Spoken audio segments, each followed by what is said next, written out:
Bitter kola, or Garcinia kola, grows mainly in the tropical rainforest of West Africa and in countries like Guinea-Conakry, Sierra Leone, Nigeria, and Ivory Coast.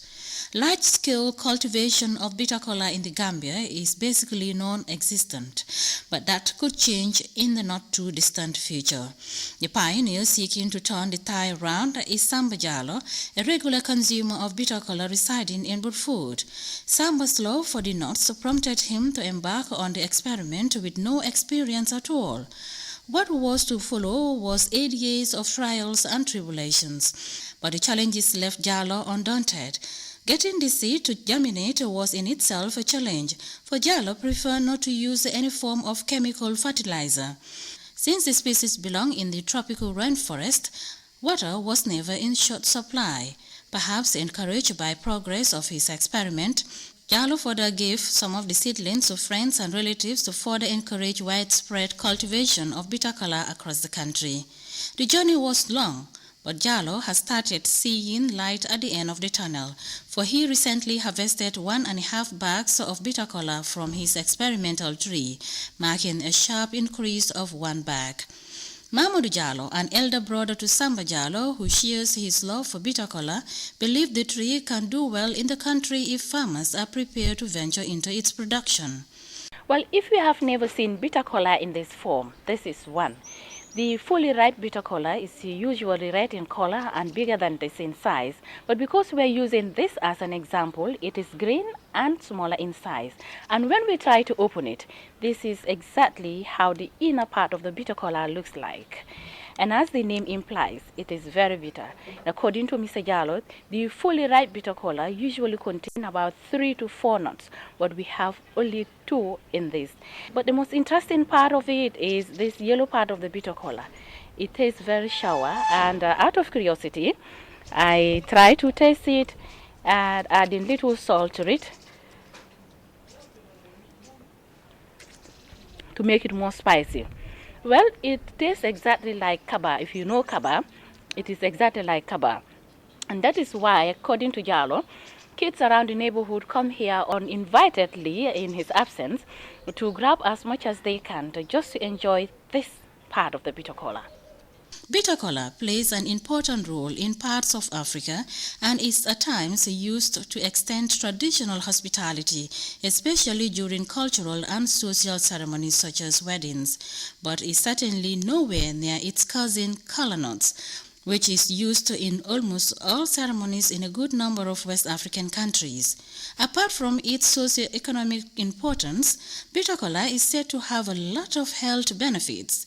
Some say it is effective in the treatment of ailments like cough, nasal congestion, sore throat, sneezing, cold, diarrhea, bronchitis, fever, and diabetes. However, there are health experts who chose to differ, and one of them is Dr. Adam Sala, Medical Director and Chief Executive Officer, Lamtoro Medical Center. Sala points out the presence of stimulants like caffeine, tannin, and theobromide in bitter kola, which he said could be the motivating factor for people seeking high performance and help ease fatigue. Dr. Sala, however, said bitter kola can relieve stomach ache. Because of the nuts' general stimulating effect, people also tend to believe that it enhances sexual performance. I mean, it's a well-known fact that people use it for that purpose. But I mean, it will enhance any performance because it's generally stimulatory. It's just like when you drink your tea or your coffee, you feel you're stimulated, you feel more awake and things like that. The senior consultant in tropical medicine was also quick to rebut claims that bitter kola was used to harness a cure for Ebola and HIV, saying there are no scientific facts and evidence to support the claims made on the internet. People speculate and they say a lot of things. But as far as I know, there is no documentary evidence that it has a curative effect for some of these diseases. It's very topical to talk about these things now, and people attribute a lot of things to the cure of these ailments. Dr. Sala is urging caution and advising against what he called mere postulations. I think one has to be very careful in terms of accepting these postulations, because any effect of that nature has to be proven scientifically, and you have to do clinical trials. You compare the effect of the drug against placebo. Placebo is using a drug which is supposed to have no effect, and you do a double-blind study, and then you compare the effect of the two. And as far as I know, I haven't come across anywhere in the scientific literature where such studies have been made. He is concerned that believing such wild claims could lead to delay in seeking vital treatment in a timely manner.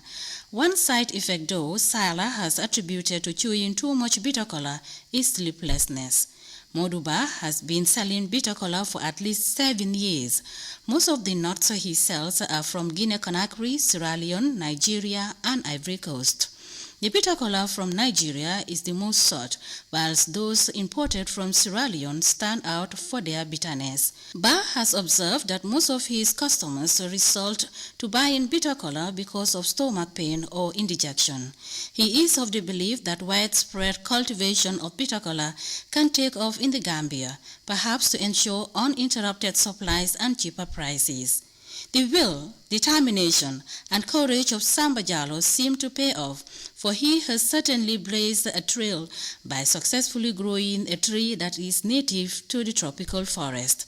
The unavailability of seedlings and erratic rainfall pattern, however, could be some of the challenges prospective bitter kola growers need to factor in their planning. The involvement of local agricultural experts can also go a long way towards scaling these hurdles. Mama J, GRTS.